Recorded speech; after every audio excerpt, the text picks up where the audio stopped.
டெல்லிக்கு எதிரான போட்டியில் சிஎஸ்கேவின் பிளேயிங் 11 அதிரடி மாற்றம், புதிய வீரர் என்ட்ரி. அதாவது ஐபிஎல்லில் இந்த ஆண்டு சென்னை சூப்பர் கிங்ஸ் அணியின் செயல்பாடுகள் பல்வேறு கேள்விகளுக்கும் விமர்சனங்களுக்கும் உள்ளாகி வருகின்றன. அந்த வகையில் மும்பைக்கு எதிரான முதல் போட்டியில் மட்டுமே வெற்றி பெற்ற சிஎஸ்கே அணி அடுத்த 2 போட்டிகளில் ஆர்சிபி, ஆர்ஆர் அணிகளுடன் போராடுவதற்கான இன்டென்ட் கூட காட்டாமல் தோல்வியடைந்தது. இந்த 3 போட்டிகளிலும் நூர் அகமது, கலீல் அகமது, ரச்சின் ரவீந்திரா, ருத்ராஜ் கெய்வாக்கை தவிர யாரும் பெரிதாக செயல்படவில்லை.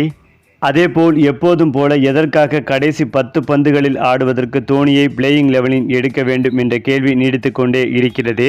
மிடில் ஆர்டரில் சிவம் துபே அடித்தால்தான் ரன். அவர் சீக்கிரமே அவுட் ஆகிவிட்டதால் அப்படியே அணி படுத்து வருகிறது. எல்லாவற்றிற்கும் மேலாக பவர் பிளேயில் மற்ற அணிகளின் டாப் ஆர்டர் 80லிருந்து 100 ரன்கள் அடிக்க முயலும் போது சென்னை அணியின் டாப் ஆர்டர் 60 ரன்கள் சேர்க்கவே திணறுகிறது.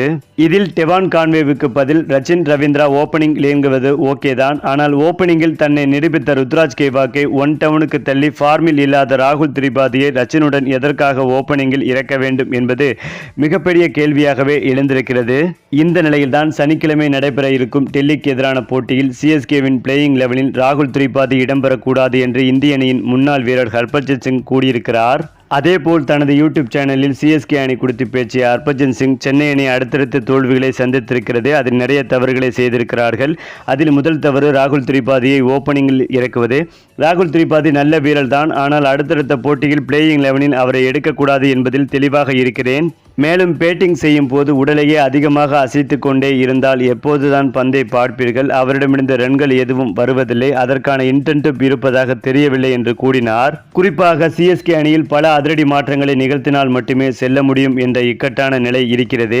தோனியை கோப்பையுடன் வழி அனுப்ப வேண்டும் என்ற சிஎஸ்கே அணி நிர்வாகம் பல்வேறு நடவடிக்கைகளை எடுத்து வருகின்றனர்.